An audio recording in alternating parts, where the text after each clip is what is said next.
കൊല്ലം ജില്ലയിൽ ഇത്തവണ വോട്ടെണ്ണൽ നടക്കുമ്പോൾ ഒരുപക്ഷെ ഏറ്റവും ആദ്യം ഫലമറിയുന്ന മണ്ഡലം ഏതെന്ന ചോദ്യത്തിന് ഇപ്പോൾ ഒരൊറ്റ ഉത്തരമേ ഉള്ളൂ: കൊട്ടാരക്കര. അതെ, കേരളം മുഴുവൻ ഉറ്റുനോക്കുന്ന, രാഷ്ട്രീയ കേരളം ശ്വാസമടക്കി പിടിച്ച് കാത്തിരിക്കുന്ന കൊട്ടാരക്കരയുടെ വിധി എന്താകുമെന്ന് മണ്ഡലത്തിലെ ജനങ്ങൾ ഇപ്പോൾ തന്നെ തീരുമാനിച്ചു കഴിഞ്ഞ മട്ടാണ്. ആര് ജയിക്കും, ആര് തോൽക്കും എന്നതിനപ്പുറം ചില സത്യങ്ങൾ, ചില യാഥാർത്ഥ്യങ്ങൾ കൊട്ടാരക്കരയിലെ ഓരോ വോട്ടർമാരുടെയും മനസ്സിൽ ഇപ്പോൾ കൃത്യമായി പതിഞ്ഞിട്ടുണ്ട്. ഒരു വലിയ രാഷ്ട്രീയ നാടകത്തിൻ്റെ ചതിയുടെ, വഞ്ചനയുടെ, അതിലുപരി കെട്ടിയുണ്ടാക്കിയ പച്ചക്കള്ളങ്ങളുടെ ചീട്ടുകൊട്ടാരം തകർന്നു വീഴുന്നതാണ് കഴിഞ്ഞ കുറച്ചു ദിവസങ്ങളായി കൊട്ടാരക്കര കണ്ടുകൊണ്ടിരിക്കുന്നത്. തുടർച്ചയായി 3 തവണ 1.5 പതിറ്റാണ്ടു കാലം കൊട്ടാരക്കരയുടെ MLA ആയിരുന്ന ഐഷ പോറ്റി തന്നെ വളർത്തി വലുതാക്കിയ പാർട്ടിയെ തള്ളിപ്പറഞ്ഞ് മറുകണ്ഠം ചാടി കോൺഗ്രസ് പാളയത്തിലെത്തിയപ്പോൾ പറഞ്ഞ ചില ന്യായീകരണങ്ങളുണ്ടായിരുന്നു.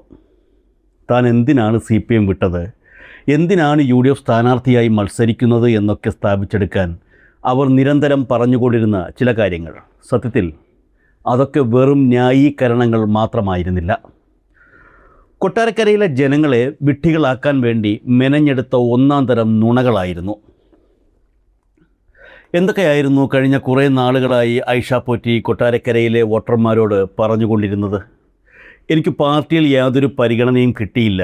ഞാൻ MLA ആയിരുന്ന സമയത്ത് കഷ്ടപ്പെട്ട് കൊണ്ടുവന്ന വികസന പദ്ധതികൾ പോലും എന്നെ അറിയിക്കാതെ അവർ തട്ടിയെടുത്തു. ആ പദ്ധതികളുടെയൊന്നും ക്രെഡിറ്റ് എനിക്ക് നൽകിയില്ല. എന്നെ പൂർണ്ണമായും തഴഞ്ഞു.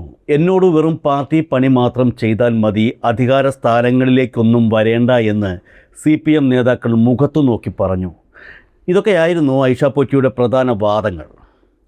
ഒരു സഹതാപ തരംഗം ഉണ്ടാക്കിയെടുക്കാൻ, താൻ ഒരു ഇരയാണെന്ന് വരുത്തി തീർക്കാൻ അവർ നടത്തിയ അതിവിദഗ്ധമായ നാടകമായിരുന്നു ഇത്. താൻ കൊട്ടാരക്കരയിൽ വലിയ അവഗണന നേരിട്ടുവെന്നും ഇപ്പോഴത്തെ മന്ത്രി KN ബാലഗോപാൽ ഉൾപ്പെടെയുള്ളവർ തന്നെ ഒതുക്കിയെന്നും അവർ പരോക്ഷമായും പ്രത്യക്ഷമായും പറഞ്ഞുകൊണ്ടിരുന്നു. എന്നാൽ കള്ളങ്ങൾക്കൊക്കെ എത്ര ദിവസത്തെ ആയുസ്സുണ്ട്? ഇലക്ഷൻ്റെ കൊട്ടിക്കലാശത്തിലേക്ക്, ആ അവസാന ഘട്ടത്തിലേക്ക് കാര്യങ്ങൾ അടുക്കുമ്പോൾ ഐഷ പോറ്റി ഇതുവരെ കെട്ടിപ്പൊക്കിയ ആ നുണക്കോട്ടകൾ ഒന്നൊന്നായി തകർന്നു വീഴുകയാണ്. യാഥാർത്ഥ്യങ്ങൾ, മൂടിവയ്ക്കാൻ ശ്രമിച്ച സത്യങ്ങൾ ഒന്നൊന്നായി പുറത്തു വന്നുകൊണ്ടിരിക്കുന്നു. UDFൻ്റെ നേതൃത്വത്തിൽ ഐഷ പോറ്റിയെ മുൻനിർത്തി കൊട്ടാരക്കരയിൽ നടത്തിക്കൊണ്ടിരുന്ന വലിയ നുണപ്രചാരണങ്ങളെ, അവരുടെ വ്യാജ സഹതാപ നാടകങ്ങളെ അടിവേരോടെ പിഴുതെറിയുന്ന കാഴ്ചയാണ് ഇപ്പോൾ കാണുന്നത്. തങ്ങളെ വഞ്ചിച്ചവരോട് CPM എന്ന കേഡർ പാർട്ടി എങ്ങനെയാണ് കണക്ക് ചോദിക്കുന്നത് എന്ന് തെളിയിക്കുന്ന രാഷ്ട്രീയ നീക്കങ്ങളാണ് കൊട്ടാരക്കരയിൽ ഇപ്പോൾ നടക്കുന്നത്.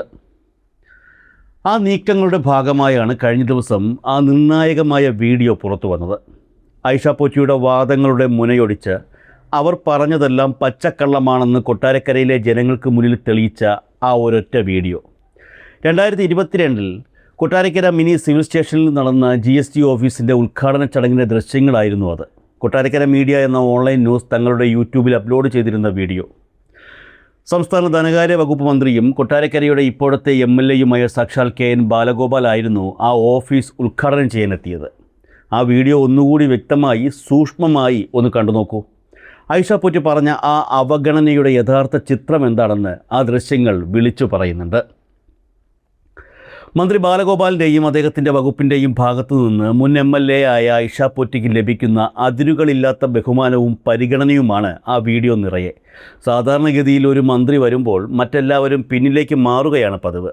എന്നാൽ ഇവിടെ റിബൺ മുറിച്ച് ഓഫീസ് ഉദ്ഘാടനം ചെയ്ത ശേഷം മന്ത്രി KN ബാലഗോപാൽ ആദ്യം നോക്കുന്നത് തൊട്ടടുത്ത് നിൽക്കുന്ന ഐഷ പോറ്റിയാണ്.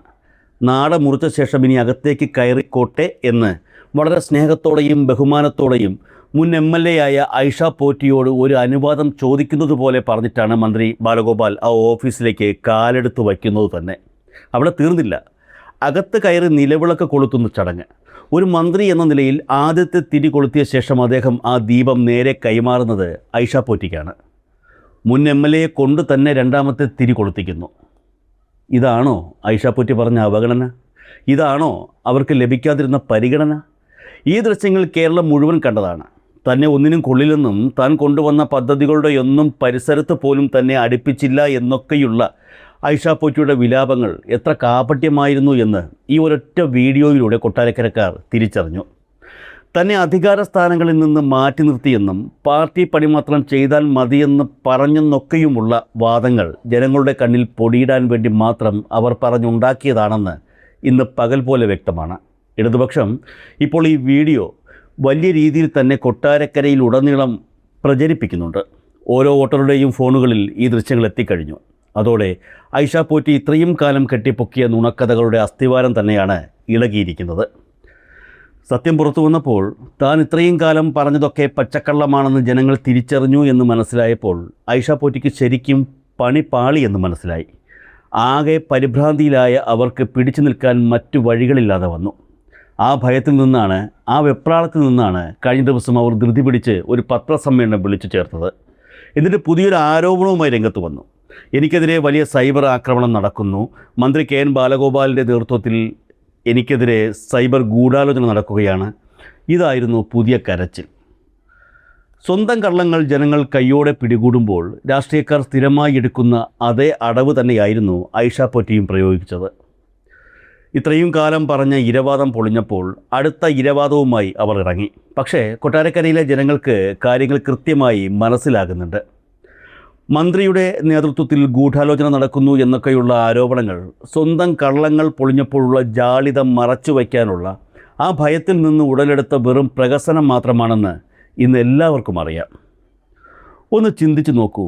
CPM തങ്ങളുടെ അഭിമാനമായി കരുതിയിരുന്ന ഒരു വ്യക്തിയായിരുന്നു ഐഷ പോറ്റി.